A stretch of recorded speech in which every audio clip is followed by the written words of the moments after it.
Questa alle mie spalle è l'entrata del cimitero di San Giuseppe, il principale camposanto della città di Conegliano dal 1886. Questo non è sempre stato il principale cimitero della città di Conegliano, anzi un tempo, prima che questo esistesse, quello principale era quello del castello. Inoltre sapeva dell'esistenza anche di un cimitero cosiddetto alle Crode che si trovava in un'ansa del Monticano, vicino all'ansa del Monticano. Poi anche oggi le frazioni della città, Scomigo, Ogliano con l'Albrigo, hanno un loro camposanto. Però questo di San Giuseppe è comunque un luogo particolare e speciale della città, perché costituisce il primo, è vero, cimitero in senso civico, cioè una visione moderna del Camposanto. Il cimitero, così come appare oggi, nella sua sezione più antica, è stato progettato da Giuseppe Carpenè, che presentò alla commissione del comune il suo progetto nel 1883. Ce ne fu anche un altro di progetto che fu preso in considerazione, di Girolamo Di Gaspero, che aveva pensato le strutture del cimitero in una visione un po' più medievaleggiante, neomedievale. Ma comunque entrambi i progetti rientravano in un'idea di architettura che era eclettica, cioè che recuperava stili del passato e li assemblava pensando comunque di costruire un camposanto che avesse uno stile che richiamava il passato, ma anche però un'idea di funzionalità che fosse moderna. Ecco, ma come nasce questa idea moderna di cimitero? Nel 1804 viene emanato il famosissimo Editto di Saint Cloud, un editto voluto da Napoleone nel quale si stabiliva appunto una visione diversa del cimitero, basata su principi che oggi possiamo proprio definire di civiltà. La questione del cimitero diventava soprattutto una questione sanitaria, ovvero si stabiliva che le sepolture non dovevano essere più fatte in città come in passato, ma al di fuori delle mura della città, però non troppo lontane, in modo da mantenere comunque quel legame che c'era tra i vivi e i morti.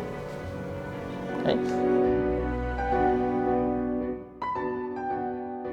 Edificare un cimitero, quindi, nell'Ottocento diventa edificare una sorta di nuova città, la città dei morti, che è uno specchio ideale della città dei vivi, il luogo dove i vivi celebrano i loro cari e danno una dimostrazione del loro livello di civiltà.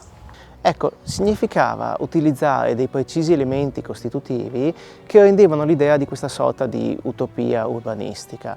Innanzitutto c'era la prospettiva, ovvero il nuovo cimitero si fondava solitamente su un asse longitudinale, sottolineato come vediamo qui da un viale alberato, che era intersecato da un asse orizzontale che creava quindi idealmente una croce. La stessa prospettiva dilatata verso l'orizzonte e quindi diciamo verso anche l'infinito dava un'idea di vita eterna, richiamava l'idea della vita eterna. Poi c'era la simmetria, ovvero la ripetizione di elementi architettonici uguali e simmetrici appunto, che dà un senso di pulizia e ordine.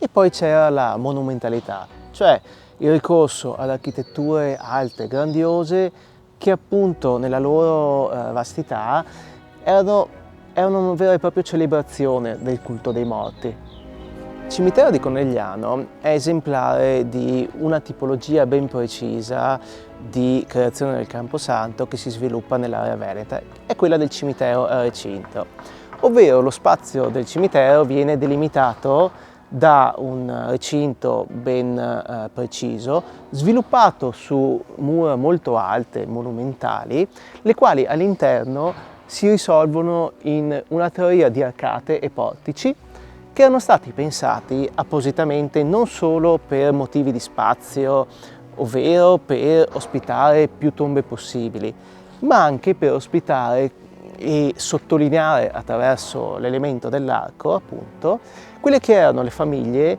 le tombe delle famiglie più facoltose della città.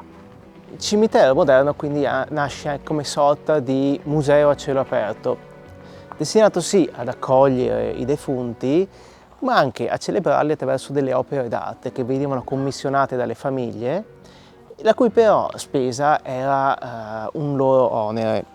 E questo lo prevede anche uno dei primi regolamenti di polizia mortuaria che viene approvato per questo cimitero. Un esempio delle storie che riguardano le opere d'arte che vengono collocate in questo cimitero è questa statua di Angelo. La tomba in cui è collocata è degli anni 60-70, ma l'Angelo si è scoperto essere stato realizzato ben prima, ovvero all'inizio degli anni 20. Il Celotti, un artista che aveva il suo studio proprio qui a Conegliano, realizza questi progetti di tombe. Una si sa che è stata realizzata, c'è interamente la tomba, e però fu utilizzata non più per l'originale destinatario, ma per l'artista stesso, che la scelse come sua propria sepoltura. Non ci sono memorie di quest'altra tomba, però oggi ritroviamo la statua proprio qui. Questo significa che molto probabilmente per motivi economici ad un certo punto la statua passò di varie mani e fu venduta a un destinatario diverso da quello originale. Celotti era un abile modellatore del marmo e uno scultore di impronta classica e realizza nel corso degli anni '20 anche una serie di sigilli per i colombari del cimitero. In questi sigilli si vede proprio la sua bravura nel condensare vari elementi, anche narrativi, in questa piccola composizione.